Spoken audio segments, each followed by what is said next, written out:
Amém? 2 Coríntios capítulo 5, a partir do 15.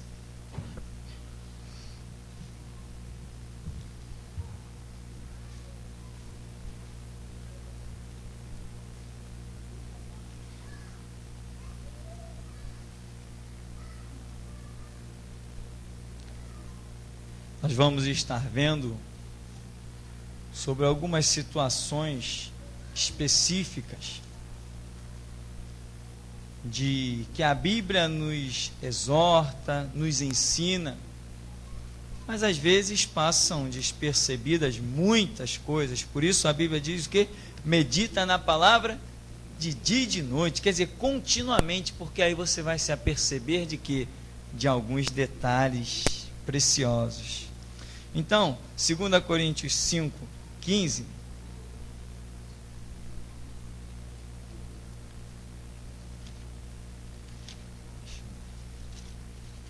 diz assim: e ele morreu por todos, para que os que vivem não vivam mais para si, mas para aquele que por eles morreu e ressuscitou. Assim que daqui por diante a ninguém conhecemos segundo a carne, e ainda que também tenhamos conhecido Cristo segundo a carne, contudo agora já o não conhecemos desse modo. Assim que, se alguém está em Cristo, nova criatura é. As coisas velhas já passaram, eis que tudo se fez novo. Amém? Pode sentar.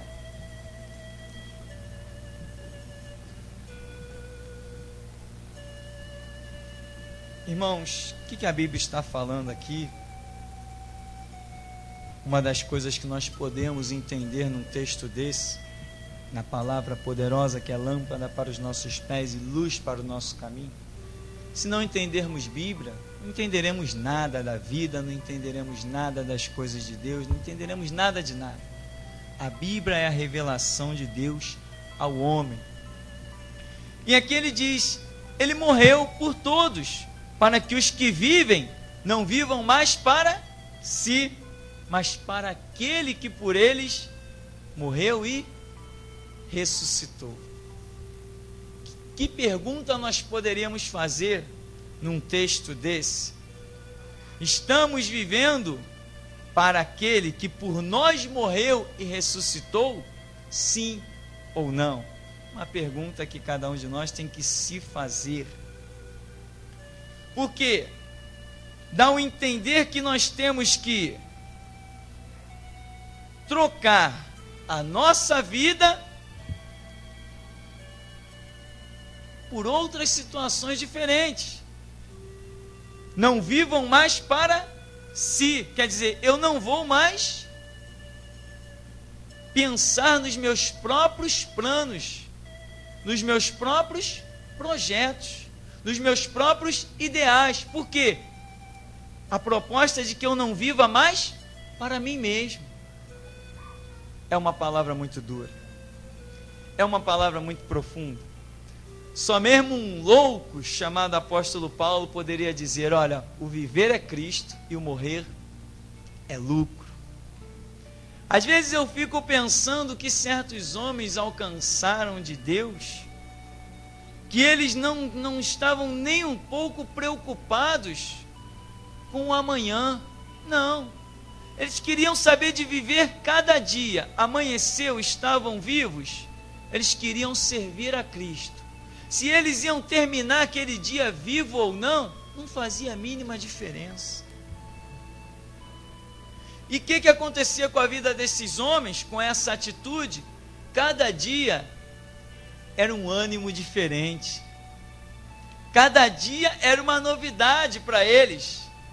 Até quando eles eram açoitados pelo nome de Cristo, o que acontecia com eles? Saíam rindo, felizes pelas ruas.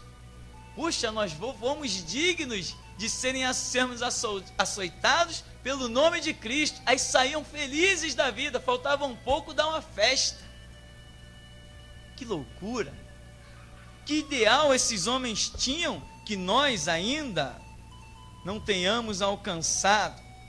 Mas, irmãos, a mudança da nossa vida, ela só acontece quando há uma mudança de atitude. E a minha atitude, ela só muda quando eu alcancei uma mudança no meu entendimento. Se meu entendimento não mudou, a minha vida vai ser sempre a mesma. Hoje as pessoas querem mudança na sua vida, mas não tem uma atitude diferente. E aqui no 17 diz: se alguém está em Cristo, nova criatura é, as coisas velhas já passaram. O que será que Paulo está querendo dizer, se nós examinarmos todo o contexto aqui de Coríntios? O que ele está querendo, o que ele chama de coisas velhas? Meu irmão, ele simplesmente chama de coisas velhas todos os projetos humanos. Ele diz que aquilo tudo é coisa velha. Nós temos que andar numa novidade de vida. Nós temos que andar em função de um reino invisível, de um Cristo que morreu e ressuscitou por nós. Agora nós temos que viver para Ele. É uma palavra tremendamente radical, uma palavra que choca. Se nós realmente entendermos o que Deus pede da gente, nós vamos ficar numa situação dividida. Ou vamos lançar mão de viver por Cristo, ou vamos entender sempre que estaremos em falta. A nossa vida vai mudar quando as nossas atitudes mudarem também. Se você olhar para a sua vida hoje e ver que as suas atitudes são as mesmas atitudes de 10 anos atrás, você vai chegar à conclusão de que a sua vida hoje é a mesma vida de 10 anos atrás. Atitude igual, vida igual. Semente igual, fruto igual. Não é isso? Então eu tenho que plantar uma semente diferente. Se eu passar a viver para Cristo, pode ser que eu não tenha um salário mais, mas eu vou ter vida que o meu salário não pode comprar.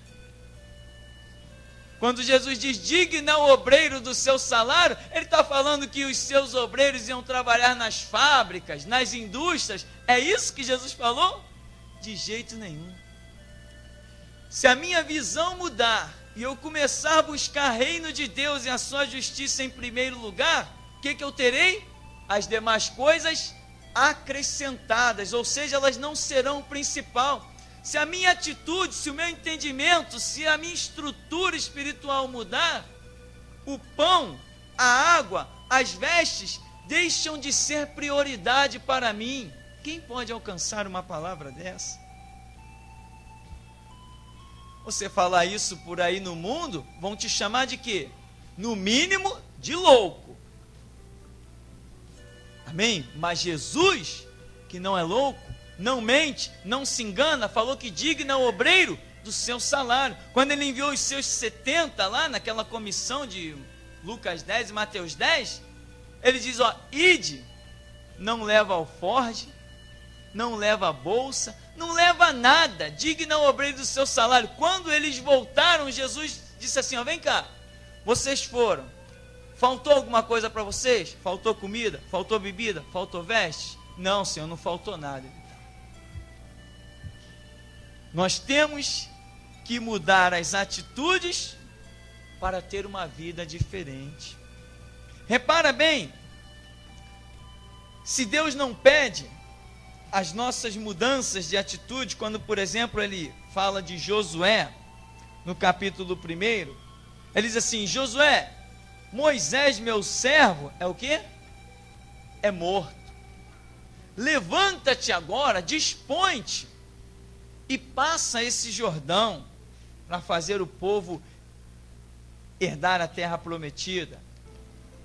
Então, pela palavra que o Senhor diz a Josué, não quer dizer, Josué, levanta-te, não quer dizer que ele estava sentado, não quer dizer que ele estava descansado. Significava que agora ele ia ter que ter uma mudança nas atitudes dele.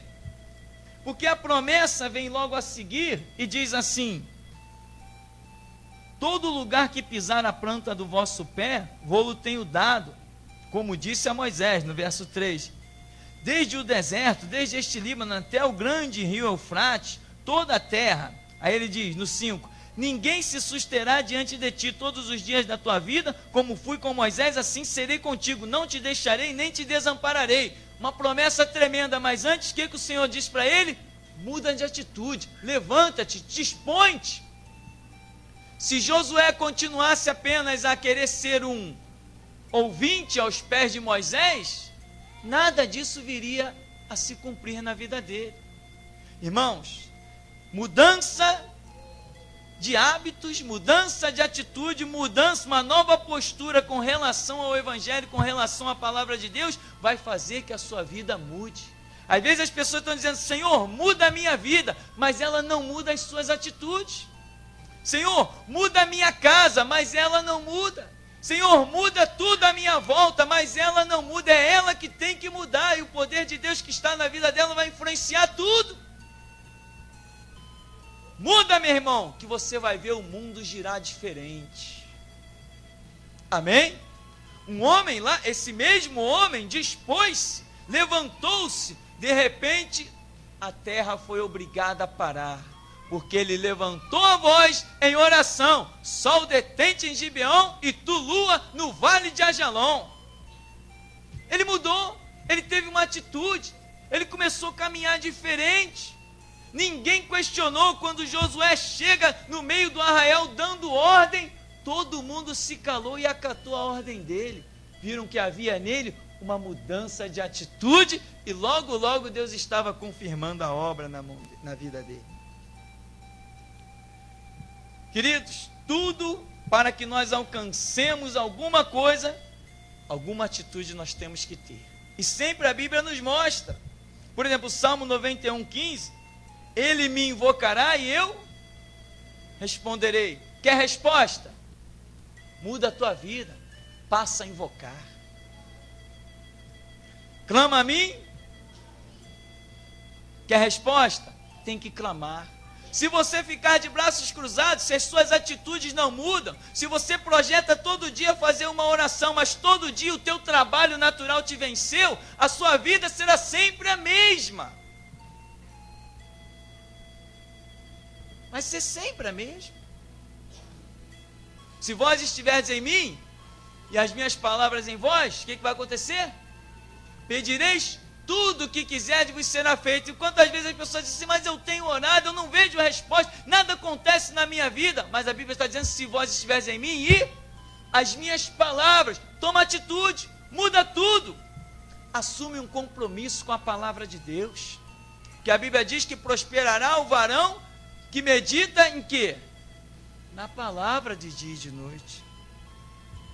Nós precisamos ter atitudes diferentes para vermos resultados diferentes. Se eu entro para uma faculdade de matemática, eu só vou aprender matemática.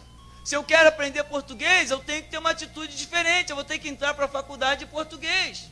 Reino de Deus é a mesma coisa. Se eu quero resposta de Deus, eu tenho que clamar a Deus. Se eu quero conhecimento de Deus, eu tenho que esquentar um banco de seminário, um banco de escola dominical, para receber o conhecimento de Deus. Se eu quero novidades, como diz a Escritura, anunciar-te-ei coisas grandes e firmes que tu não sabes. Se eu quero receber a revelação, eu tenho que mudar a atitude, eu tenho que sair de um comodismo. Se eu não mudar a minha atitude, Deus não muda a minha vida. Pode repetir isso. Se eu não mudar a minha atitude, Deus não muda a minha vida. Tem muita oração louca, Senhor, muda tudo na minha vida. Deus está dizendo assim, muda só um pouquinho, que eu faço o resto. Apocalipse 12:11 diz que nós vencemos pelo sangue do Cordeiro, pela palavra do testemunho, não amaram a própria vida até a morte. Não quer dizer que necessariamente tenham sido martirizados e tenham morrido, não. Mas significa que havia uma predisposição de ir até a morte por Cristo. há 5 anos atrás, você estava pronto a morrer por Cristo? Já se passaram 5 anos e você está pronto a morrer por Cristo? Daqui a pouco vão se passar 10 anos, você está pronto a morrer por Cristo? 20 anos, você está pronto a morrer por Cristo? Se não está, a palavra não está se cumprindo sobre a sua vida, que ela diz, eles venceram pelo sangue do Cordeiro e pela palavra do testemunho e não amaram as suas vidas até a morte. Enquanto a sua vida for preciosa aos teus próprios olhos, ela não é tão preciosa aos olhos de Deus. Amém? Se a sua atitude mudar, Deus vai mudar a sua vida. Lá em Mateus, capítulo 6, passagem tão conhecida,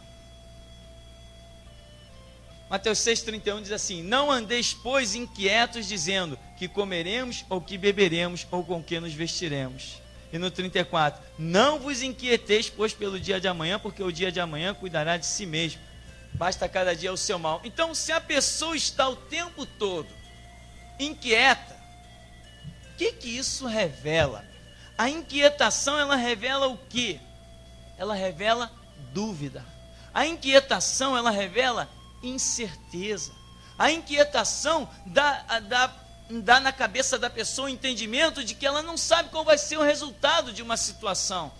Ela não sabe como ela vai se deparar no amanhã. Ela está inquieta. Quem está inquieto, meu irmão, não consegue receber direção de Deus de jeito nenhum. Fica uma agonia, fica um caos. Mas a Bíblia diz, não andeis, pois, inquietos. Enquanto você estiver desesperado, nessa inquietação, as coisas de Deus não vão acontecer na sua vida, porque a sua inquietação, ela demonstra que você não está tendo fé em quê? Na palavra que diz, aquietai-vos, sabei que sou Deus.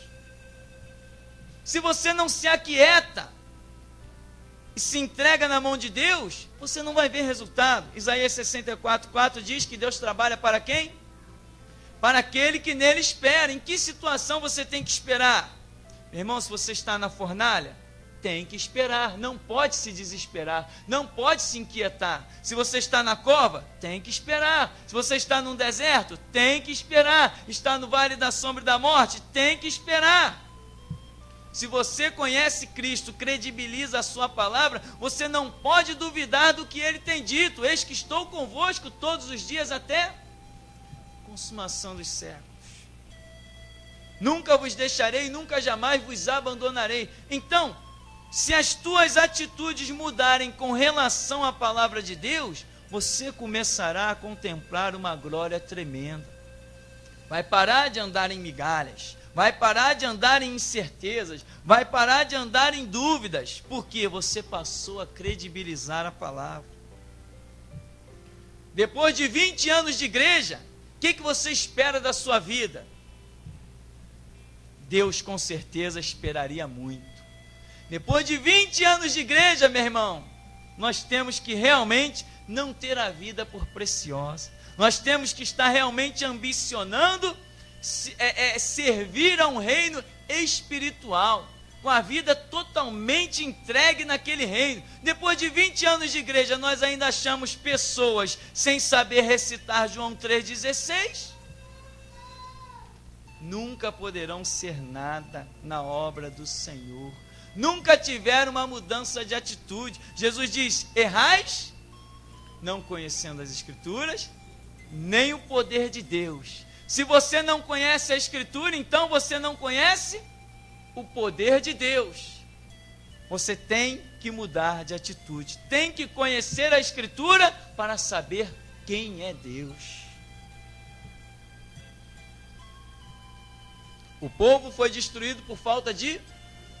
Se você não quer ser destruído, você tem que ter conhecimento. Então, meu irmão, hoje nós estamos assim vendo muitas pessoas. Pastor, não muda nada na minha vida. E o meu recado tem sido esse. Olha a sua vida há 5 anos atrás. que você fazia 5 anos atrás? Fazia isso, isso e isso.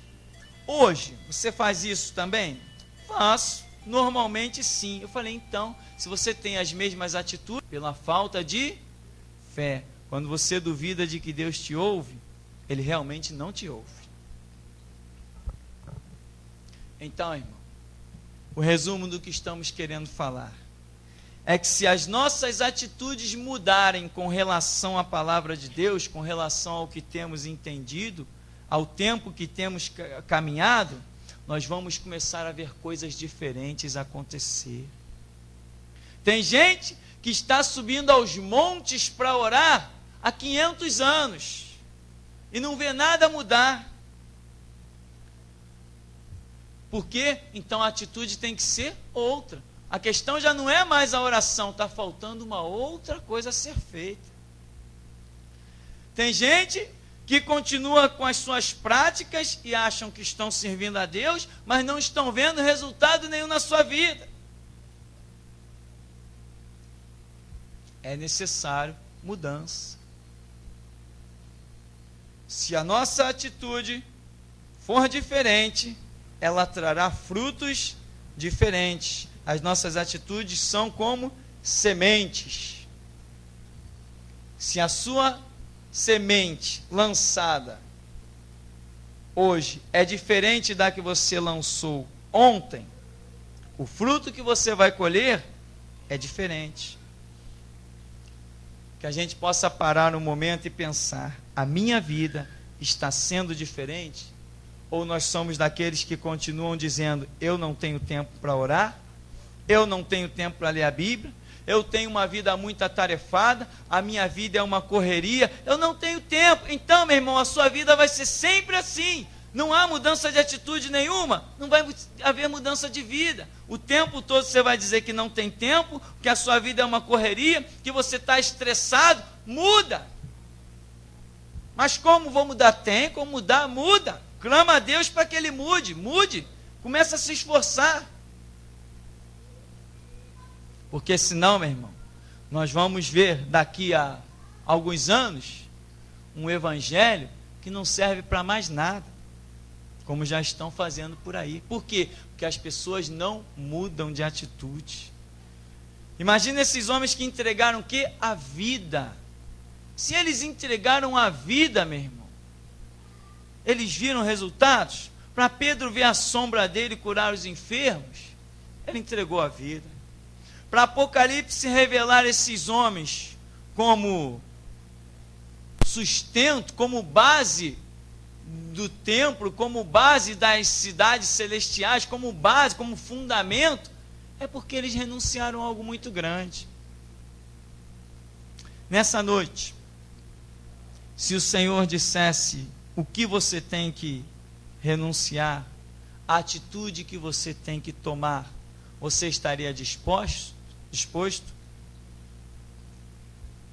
Se Deus realmente falasse, porque nós temos a mania de sempre dizer: Senhor, fala comigo. E Deus às vezes não fala, sabe por quê? Porque nós queremos que Deus fale aquilo que a gente quer ouvir.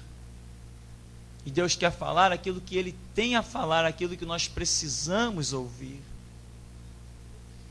Meu irmão, não vamos a lugar nenhum com o evangelho mamão com açúcar. Não vamos. Não vamos. Mamão com açúcar tem por aí. Tem rosa ungida para quem quiser, tem sal ungido para quem quiser, tem água ungida, tem pedra ungida. Isso tem para quem quiser. Eu quero ver mudança de atitude. Não é nós que viemos de uma magia negra, viemos de um espiritismo, carregávamos os nossos patuais, hoje continuar com Bíblia na mão, carregando os mesmos patuais. Vínhamos de um mundo de idolatria e hoje é a chave do avivamento. A oração é a mola que move o braço de Deus. São as frases que nós temos aí ao longo da história da igreja. Tem um autor que disse: muita oração, muito poder. Pouca oração, pouco poder. Nenhuma oração, nenhum poder. A realidade é que quando você está orando, e crendo, amém? Orando e crendo, você está demonstrando uma maturidade espiritual muito grande. Porque para falar com o invisível, não é pouca fé, não. Tem que ter muita fé. Muitas pessoas até têm orado, mas não têm a devida fé e não têm visto o fruto da sua oração. Por quê? Simplesmente porque ora, mas ela acha difícil que Deus esteja ouvindo ela. E aí, meu irmão, é dúvida. Onde há dúvida, não há fé. E se não há fé, Deus não opera, porque a Bíblia diz que aquele que busca o Senhor é necessário crer que Ele é galardoador daqueles que o buscam. Então a oração tem que ser com fé, como diz Hebreus 4:16. É isso? É isso. E diz: cheguemos, pois, com confiança ao trono da graça, a fim de sermos ajudados em tempo oportuno. Chegar com confiança. Confiança é algo superficial. Confiança é profundo. Confiança é intimidade. Confiança é conhecimento. E na 1:7 vai dizer que o Senhor é bom, uma fortaleza no dia da angústia, mas conhece quem? Os que nele confiam. Conhece aqueles que confiam. Estamos falando de uma intimidade tremenda. Então, meu irmão, a oração, quem tem uma vida de oração, certamente tem resposta. Veja bem, não é aquela oração mecânica, não é aquela oração programada, não é isso, é realmente você estar na presença de Deus com fé e começar a falar com Deus, colocar as situações diante de Deus, colocar a sua vida diante de Deus, querer que Deus use a sua vida para realizar as necessidades que Ele tem nessa terra. Então você começa a se envolver dentro do mover que a palavra revela, e você começa a falar com Deus fundamentado na própria palavra. Perguntas: Deus quer obreiros para a sua seara? A sua oração inclui isso. Deus quer alcançar o ímpio? A sua oração inclui isso. Deus quer curar vidas, glorificar o seu nome? Deus não tem prazer na morte do ímpio? Tudo isso que a própria palavra revela é que tem que fazer parte da sua oração. E é isso que é uma oração fundamentada. Não é aquelas pessoas que oram e nunca verão resultados, que chegam diante de Deus para pedir as coisas materiais, carnais, enquanto que a Bíblia diz: buscai primeiro o reino de Deus, a sua justiça, as demais coisas serão acrescentadas. Então, quando que nós buscamos o reino de Deus e a sua justiça? É simplesmente você não colocar as suas prioridades à frente. Você chegar para falar com Deus e falar das prioridades de Deus. Isso requer maturidade, requer crescimento, requer conhecimento. Normalmente as pessoas só oram quando estão precisando de alguma coisa. Não! Se nós entendermos que Deus todo dia está precisando de alguma coisa, nós vamos orar todo dia.